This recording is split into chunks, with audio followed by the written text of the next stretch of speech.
quel mode de fonctionnement va vous accompagner. Faites la paix avec ça, embrassez votre perfectionnisme, embrassez votre procrastination, embrassez votre mode de fonctionnement. N'essayez pas de vous coller à un mode de fonctionnement de votre voisin ou de votre collaborateur ou de votre pote. Ce qui va fonctionner pour le voisin va pas forcément fonctionner pour moi.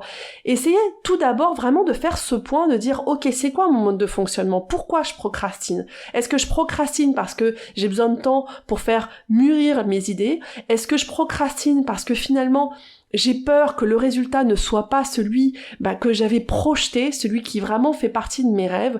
Ou est-ce que je procrastine simplement parce que je ne suis pas dans le cycle de mon moi où je me sens prête à faire les choses aussi? Hey, bienvenue dans le podcast Être audacieuse. Je suis Tiffany, coach de vie pour les femmes indépendantes et entrepreneurs. Je partage avec vous les outils pour vivre pleinement votre vie, vos choix, tout en gérant votre esprit et en vivant vos émotions. Allez, on embarque! Bonjour à tous, bienvenue dans ce nouvel épisode.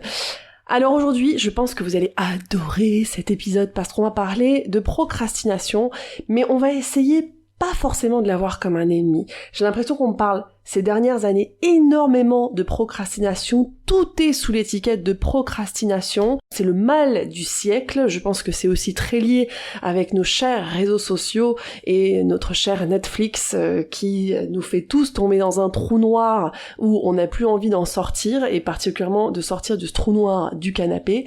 J'adore Netflix.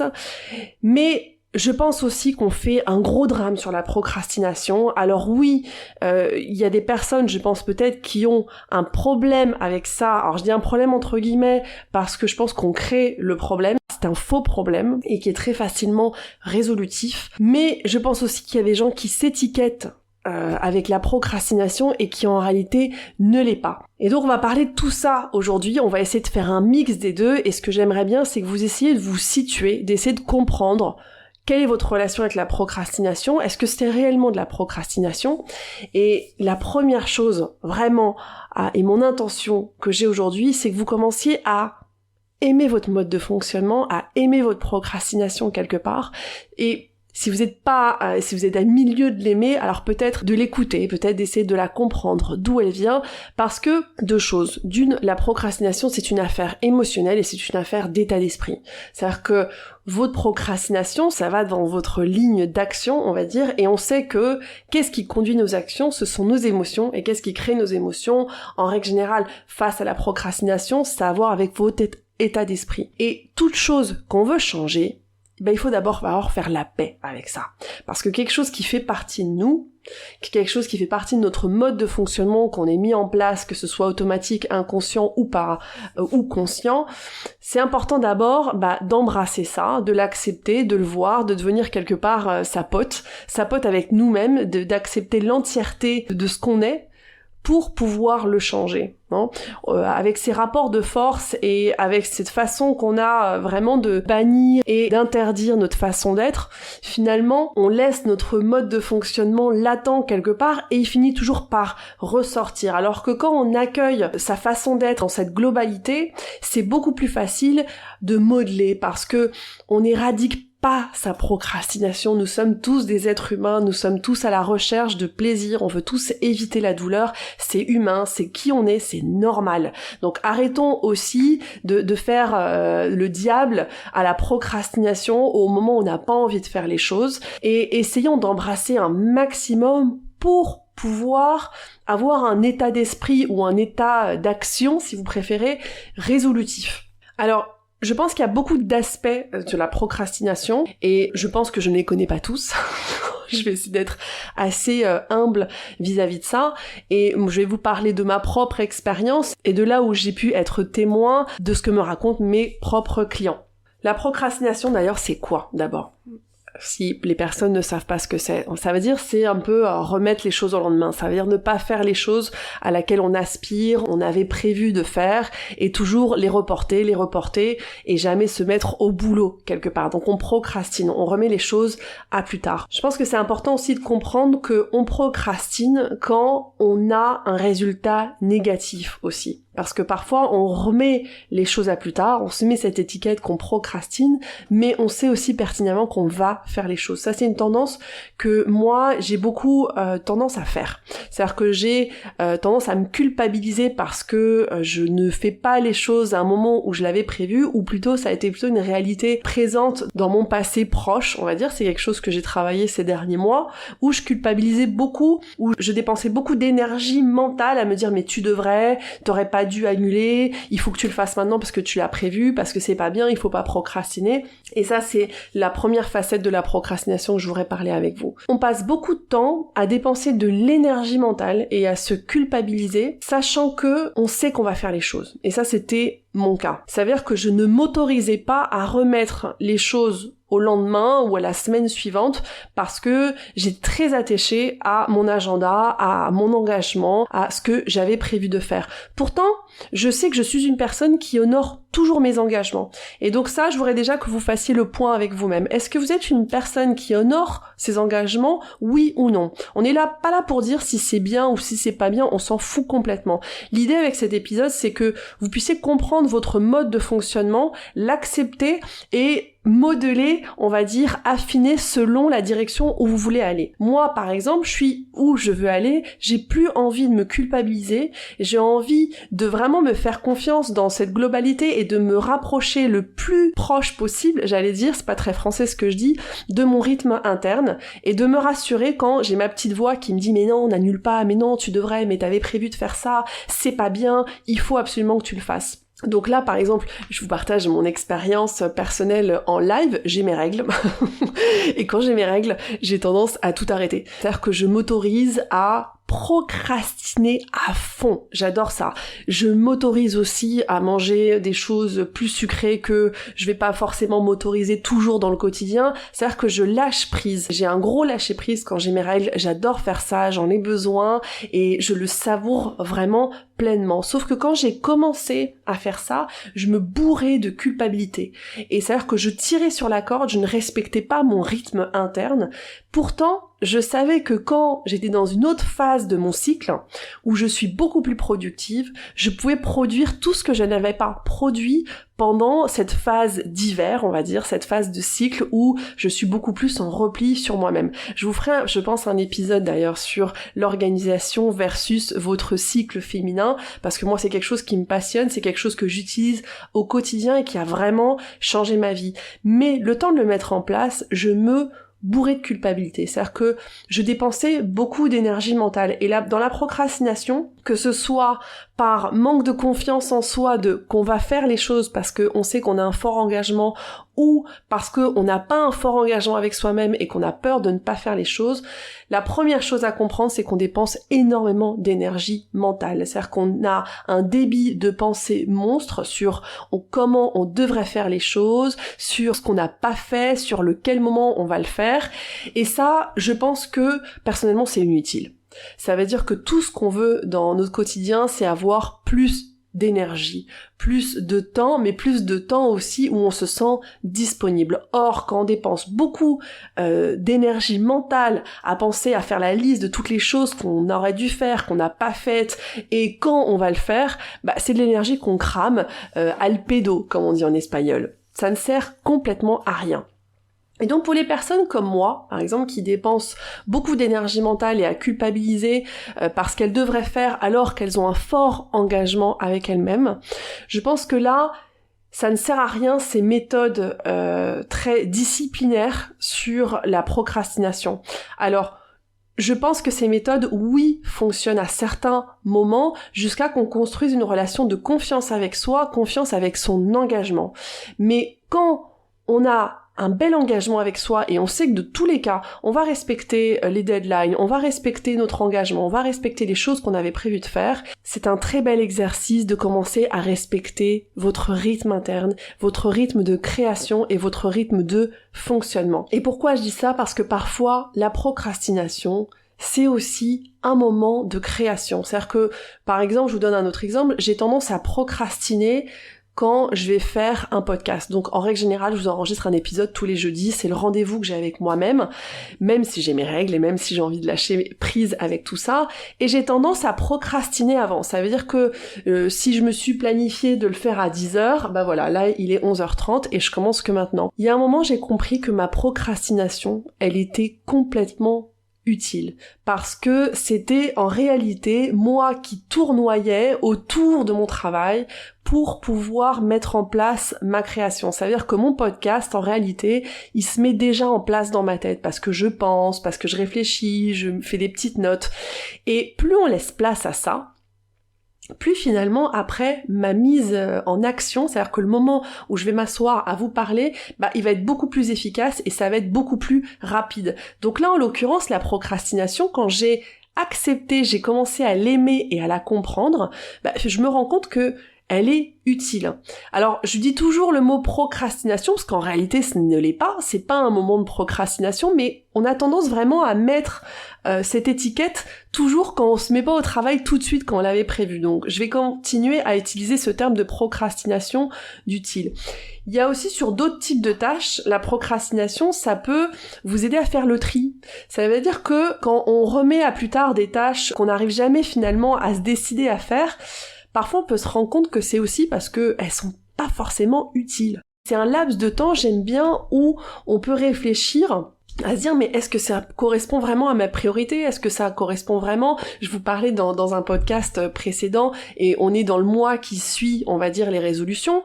Est-ce que ça correspond à votre intention, à vos priorités? Est-ce que c'est quelque chose que vous pouvez déléguer? Donc parfois la procrastination aussi, c'est un laps de temps où ça peut nous conduire à faire le tri. Et donc si vous vous retrouvez dans ce type de procrastination, et je pense à une chère cliente à moi que j'ai eue l'année dernière qui, et si tu m'écoutes, je te salue, qui écrivait un livre et qu'en réalité sa procrastination, ça faisait partie de son temps de création. Donc elle tournoyait sur internet et c'est là où justement ses idées se mettaient en place et quand elle s'asseyait enfin à écrire, et c'était souvent plusieurs heures après qu'elle avait prévu de le faire, bah elle était beaucoup plus efficace quelque part parce que ce temps de procrastination, bah c'était une façon finalement de respecter son rythme interne de création. Si vous vous retrouvez là, c'est important que vous embrassez votre procrastination, vous commencez à la respecter, à l'aimer, à la comprendre, pour pouvoir avoir un état d'esprit beaucoup plus résolutif qui va vous conduire à avoir un résultat positif. Et non l'inverse. Attention, j'entends beaucoup de gens qui vous disent « Ayez un état d'esprit positif pour pouvoir avoir un résultat résolutif quelque part. » Moi, j'aime penser l'inverse, parce que un état d'esprit positif parfois ne sonne pas vrai. C'est-à-dire que si j'ai pas envie de faire le truc, je vais pas me mentir à essayer de me caler un état d'esprit ultra positif sur la tâche à faire, parce que en l'occurrence, ça me saoule. Donc par exemple, moi, vraiment, il y a un truc qui me saoule et qui fait partie vraiment de mon quotidien, c'est laver le linge. Je pense vraiment, et là je fais un coucou à toutes les mamans entrepreneurs qui travaillent chez elles, on travaille et on lave le linge en même temps. On plie, on sèche, on met à laver, on ramasse, avec les gamins qui jettent tout partout. C'est un truc, mais profondément, qui me fait chier. Et je vais adopter avec ça un état d'esprit résolutif. Je vais pas me leurrer à essayer de mettre un état d'esprit positif sur le linge. C'est pas un truc qui me fait kiffer. Alors oui, si je le fais résolutivement, on va dire, c'est que je sais, par exemple, je déteste laver du linge le week-end. Donc ça veut dire que c'est ma carotte, c'est ma récompense. Et je vais vous en parler d'ailleurs de la récompense dans quelques minutes.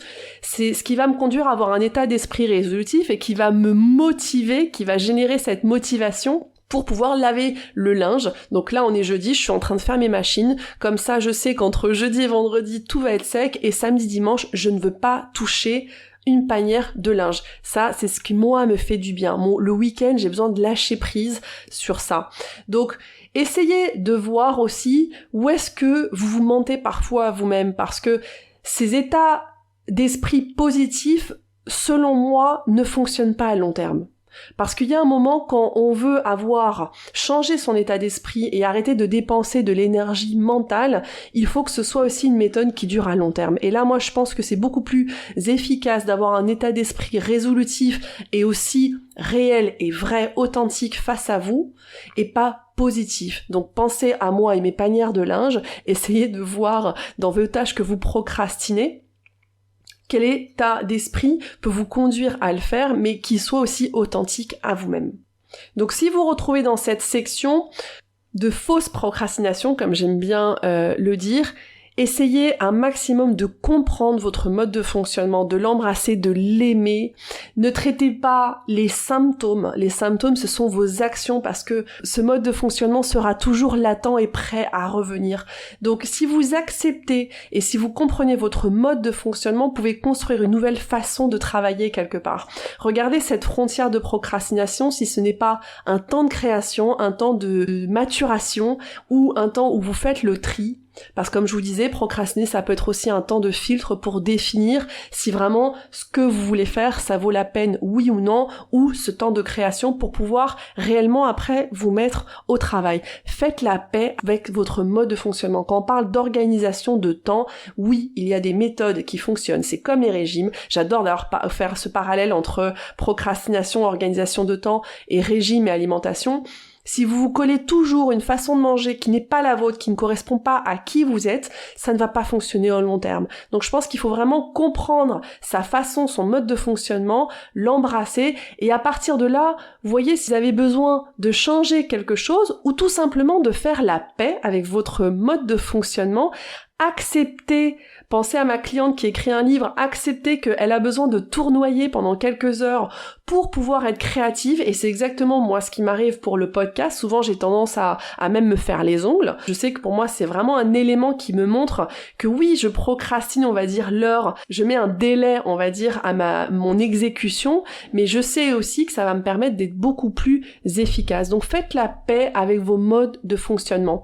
Idem si vous êtes ce type de profil qui a besoin de pression et de dernière minute. Alors, je pense que c'est intéressant aussi de regarder à quel point ça vous est utile, parce que parfois ce type de profil a tendance aussi à monter très vite en stress, et avec un niveau de stress qui est nocif, qui est oxydatif, et souvent qui s'accompagne avec beaucoup de symptômes de mal-être, type des problèmes de digestion, ou des ballonnements, ou que ce soit des migraines, tout, on va dire tous les symptômes, et si ça vous intéresse, je vous ramène à écouter l'épisode que j'ai enregistré sur le stress, l'épisode 46, Danser avec le stress.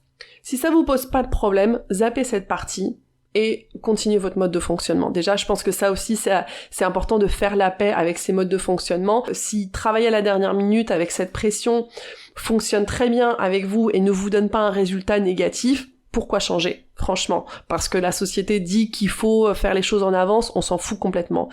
Maintenant, si vous voyez que ça vous provoque beaucoup de stress, si ça chamboule tout votre quotidien, et notamment, je pense à une autre cliente, à son mode de fonctionnement, finalement, lui faisait changer toutes ces routines ou toutes les choses qui étaient importantes aussi pour elle hors boulot dans son quotidien. Ça veut dire que du coup, elle mangeait mal, elle a plus le temps de cuisiner, elle zappait toutes ces petites routines ou ses rendez-vous sport ou sa vie sociale parce que finalement, elle tirait tellement sur la corde que après, elle devait bosser tête baissée comme un taureau et ça fonctionnait pas forcément, enfin, elle avait pas un résultat, on va dire, positif, et je parle bien de résultat positif et pas d'état d'esprit positif, elle n'avait pas un résultat positif par rapport à son mode de fonctionnement.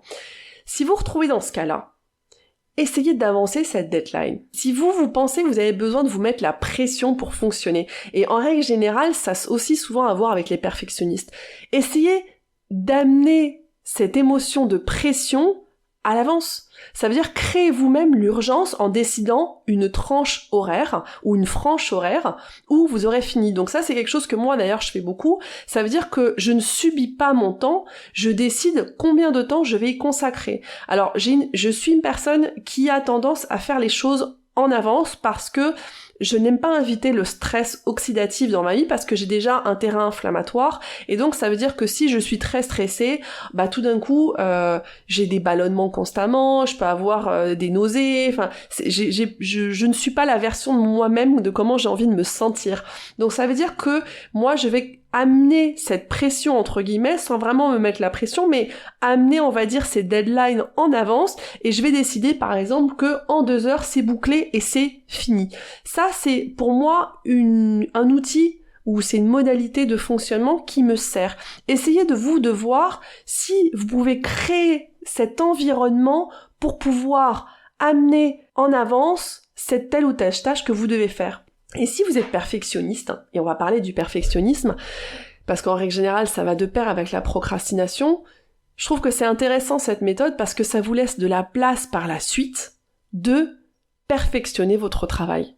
Donc ça veut dire que un travail qui est fait vaut toujours mieux qu'un travail qui n'est pas fait. Faites-le en avance avec une version B-, comme j'aime bien le dire, de votre travail et prenez le temps après de perfectionner. Maintenant, si vous êtes ce type de personne où la procrastination vous empêche d'avancer, alors oui, là, moi je suis pour penser que une méthode, on va dire, un peu plus disciplinaire. Alors je dis discipline avec beaucoup d'amour, je pense qu'on peut amener de la discipline avec de l'amour, et typiquement avec les enfants, ou avec la danse, peut-être pas toujours à une certaine époque, mais alors oui, là, la planification, la discipline et l'engagement va vous servir jusqu'à créer une relation de confiance. Et là, je fais aussi le parallèle avec l'alimentation.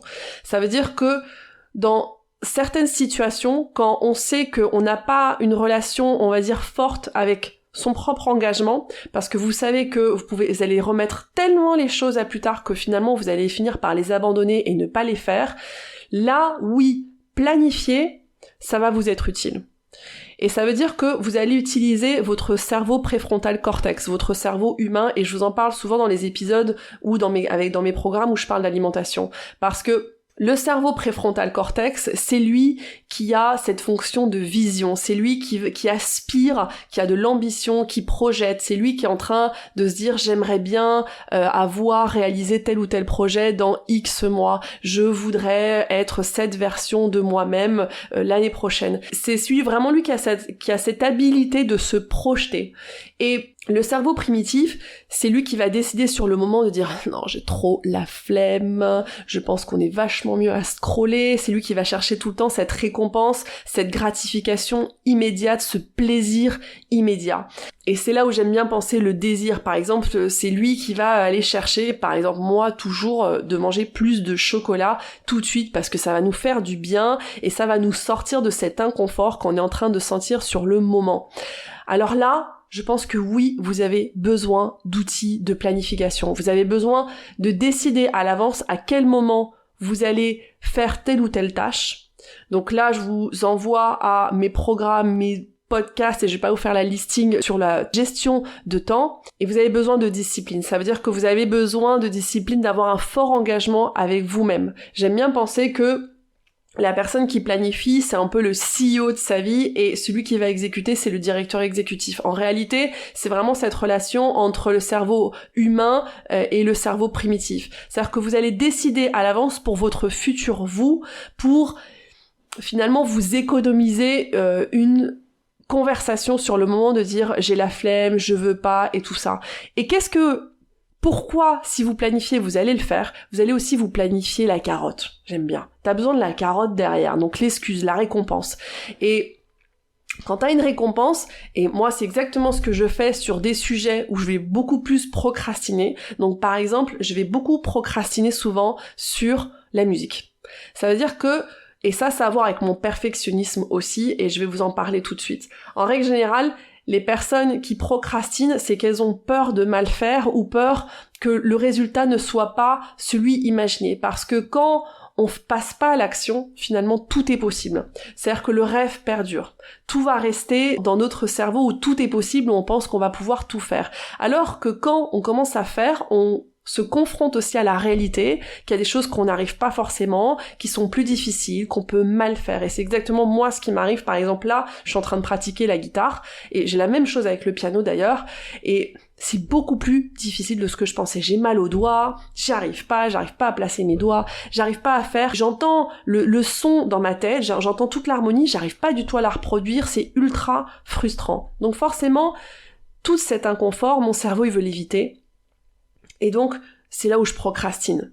Et moi, ce qui m'aide, c'est la carotte, c'est la récompense. Avec quoi je vais me récompenser après? C'est mon cadeau. Je vous donne un autre exemple. J'ai commencé à faire des reels, et c'est quelque chose d'assez inconfortable pour moi. Et c'est quelque chose qui était déjà inconfortable pour moi quand j'étais danseuse, quand YouTube est arrivé, MySpace à l'époque est arrivé, où on commençait à filmer tous les cours, les choréos et les choses comme ça. Je suis une grande perfectionniste.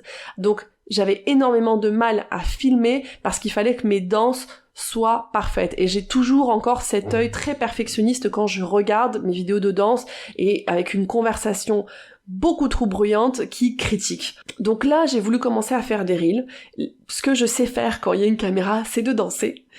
Et donc je me suis dit, je vais utiliser ma danse, mais plutôt de l'improvisation, de l'expression corporelle pour les reels. Et ma carotte, c'est que j'ai dansé un moment. C'est-à-dire que j'ai pas envie de faire le reel. À chaque fois, je me dis, je suis en train de me balader, on adore marcher avec ma petite famille, et je me balade dans un coin et je me dis, waouh, ça c'est un super coin pour pouvoir faire une petite vidéo, il faudrait qu'on revienne ou quoi qu'est-ce. Et ce que je m'entraîne à faire, c'est de dire, mais attends, non, on va pas le remettre à plus tard, je vais le faire tout de suite. J'ai pas du tout envie de le faire, mais ce que je vais gagner, c'est que je vais danser un moment. Et ça, pour moi, c'est assez magique. C'est-à-dire que j'adore improviser, que ce soit avec de la musique ou de la musique naturelle, que ce soit la mer, le vent, c'est quelque chose vraiment qui me fait vibrer, et ça, c'est ma récompense. Cherchez quelle est votre carotte.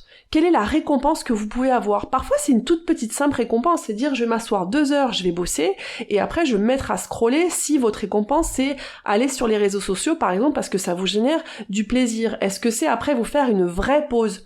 Je pense qu'il y a un moment, il faut aussi avoir cette discipline, et c'est là de se dire on va couper la conversation, on va aller vers l'inconfort, parce que pour moi, par exemple, filmer, c'est inconfortable, m'asseoir avec ma guitare, c'est inconfortable parce que ça me fait mal aux doigts. Je vais arrêter de croire aussi que tout doit être facile et fluide et naturel, ça c'est quelque chose que j'entends très souvent, je le sens pas, là, c'est pas naturel.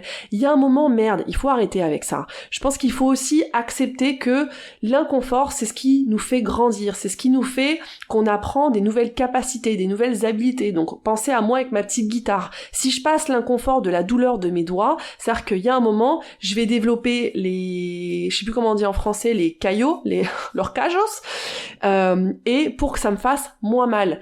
Mais pour pouvoir les développer, ces petites surfaces dures là au niveau des doigts, que je sais plus comment on dit en français, il faut que je pratique. Et ça, c'est inconfortable. L'inconfort, c'est vraiment le prix de cette croissance. C'est le prix de devenir cette nouvelle version de vous-même, donc la nouvelle version de Tiffany qui joue à la guitare. Et là, il faut que j'arrête de croire que ça va être facile, que ça va être fluide et que ça va être naturel. Parce que ce moment-là, il va arriver quand je l'aurai suffisamment fait, quand je l'aurai suffisamment répété et quand je serai suffisamment allé vers l'inconfort. Donc oui, par contre, on peut se créer un cadre sur mesure. Et là, je reviens à ce que je vous disais en début d'épisode, c'est respecter son mode de fonctionnement, respecter qui on est, pour pouvoir finalement que ce soit le plus authentique à soi-même, mais arrêter aussi quand même de croire qu'il faut que tout soit fluide et tout naturel.